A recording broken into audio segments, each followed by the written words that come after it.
I'm Bill Schweyen. I'm the Senior Port Engineer of Maintenance, and I've worked for WSF for about 22 years. Primary duties includes developing a budget to perform the maintenance. I work with any personnel issues that might arise. We work with the United States Coast Guard and other regulatory bodies to address deficiencies that we might receive or self-report.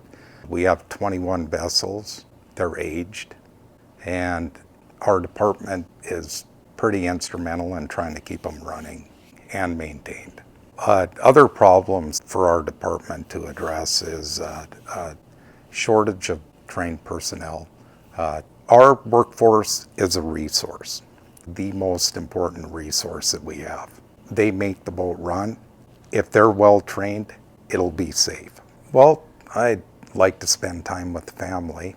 We go camping at the ocean, stay busy trying to fix stuff around the house, so, stuff like that.